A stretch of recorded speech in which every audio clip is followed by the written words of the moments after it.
রাজস্থানে আসার পরে ফুলকপির একটি নিরামিষ রেসিপি শিখে নিয়েছি পাশের কোয়ার্টারের একজন দিদির কাছে। দেখুন তরকারিটা কতটা সুন্দর হয়েছে। এই রেসিপিটি আজকের আপনাদের সঙ্গে শেয়ার করব। এদের গুরুদুয়ারাতে বা ওরা বাড়িতে পেঁয়াজটাকে কিন্তু আমিষ মানে না, অনলি রসুনটাকেই ওরা আমিষ মানে। তাই ওদের মতে নিরামিষ ফুলকপির রান্নাটা একটু দেখে নিন। আমরা যখন রাজস্থানে এলাম পরের দিনই ওরা কিন্তু একটু তরকারি দিয়েছিল, এত টেস্টি খেতে। আমিও রেসিপিটি না জেনে আর থাকতে পারলাম না। পরের দিন যখন বাড়িটা দিতে গিয়েছিলাম তখন আমি ওই দিদির কাছ থেকে জেনে নিয়েছিলাম যে এই তরকারিটা কিভাবে বানিয়েছিল দিদি। তো সেটাই আজকের আপনাদের সঙ্গে শেয়ার করব।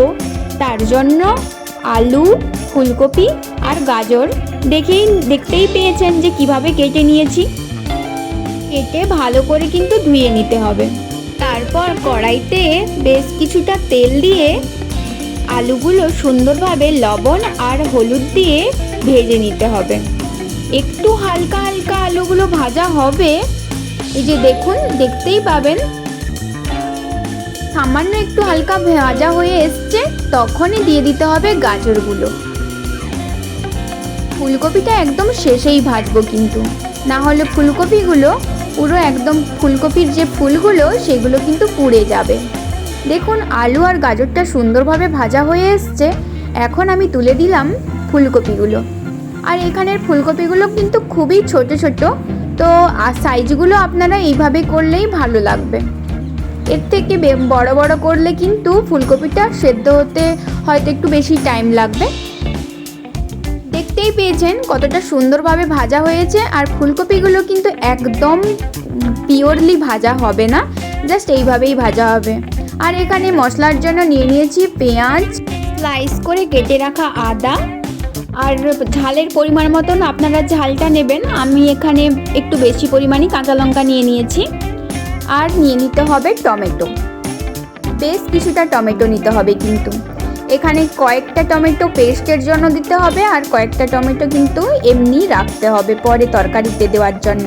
পোস্তটাকে আমি প্রায় আধা ঘন্টা মতো ভিজিয়ে রেখেছিলাম। এখন একটা পরিষ্কার কাপড়ের সাহায্যে পোস্তটাকে ছেঁকে নিয়েছি ভালো করে।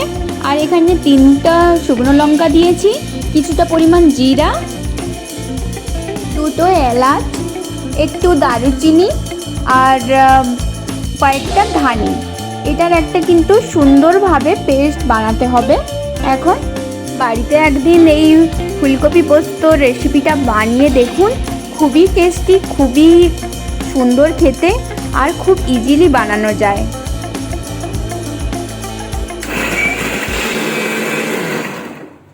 আশা করি আপনাদের তরকারিটা কিন্তু খুবই ভালো লাগবে। তো বাড়িতে অবশ্যই বানাবেন, আর বানালে অবশ্যই কমেন্টে জানাবেন। দেখুন পেস্টটা কিন্তু কমপ্লিট, আর কতটা সুন্দর দেখতে হয়েছে পেস্টটা। এবার একটা কড়াইতে কিছুটা পরিমাণ তেল নিয়ে প্রথমেই তুলে দিতে হবে কেটে রাখা টমেটোগুলোকে কিন্তু আমি পুরোটা পরিমাণ গলাবো না, জাস্ট হালকা গায়ে দাগ ধরলেই তখন আমি তুলে দেব করে রাখা পেস্টটা। আর এখানে ফুলকপিটাও কিন্তু আমি খুব ভালোভাবে ভাজিনি, কারণ বেশি ভালোভাবে ভাজতে গেলে কিন্তু টেস্টটা তখন চলে যাবে। হালকা একটু কাঁচা কাঁচা থাকবে তখনই তুলে নিতে হবে, না হলে কিন্তু ফুলকপির টেস্টটা সম্পূর্ণভাবে চলে যাবে। একটু ভালোভাবে মশলাটাকে নাড়িয়ে মশলা ধোয়া জলটাও আমি এখানে অ্যাড করেছি। আর এখানে দিয়ে দিচ্ছি লবণ, হলুদ গুঁড়ো, লঙ্কার গুঁড়ো, জিরের গুঁড়ো আর ধনের গুঁড়ো দিয়ে একটু ভালোভাবে খুন্তির সাহায্যে কিন্তু নাড়িয়ে নিতে হবে। এই রেসিপিটা আপনারা বাড়িতে অবশ্যই বানাবেন, খুবই টেস্টি খেতে। আর এটা যে কোনো খাবারের সাথে কিন্তু চলে যায় ভালোই। যেমন বেশি তো ভালো লাগবে এটা রুটির সাথে ভালো লাগবে, লুচি, রুটি, কচুরির সাথে, মানে সবগুলোর সাথেই ভালো লাগবে মোটামুটি। আর ভাতের সাথেও তো ভালোই লাগে। এখানে দিয়ে দিয়েছি কিছুটা পরিমাণ কসুরি মেথি। আর দেখুন তেলটাও সুন্দরভাবে ছাড়িয়ে আসছে।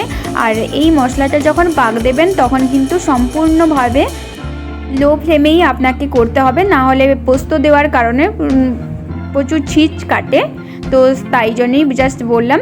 আর পোস্তটা বেশি করে কড়া করে ভাজা হয়ে গেলে তখন কিন্তু খারাপ লাগবে।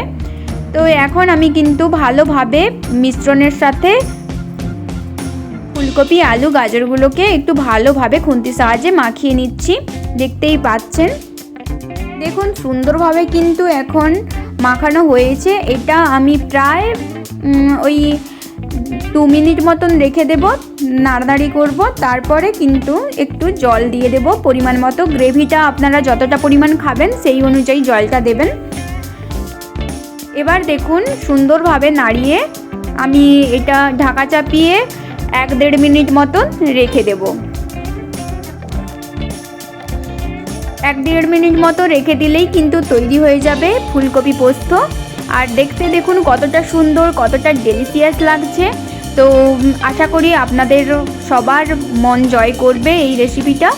তো আপনারা সবাই বাড়িতে বানাবেন। আবারও আসবো নতুন একটা ভিডিও নিয়ে। আজকে তাহলে এখানেই শেষ করছি। দেখা হচ্ছে নেক্সট কোনো ভিডিওতে। তত সময় ভালো থাকুন, ভালো রাখুন সবাইকে।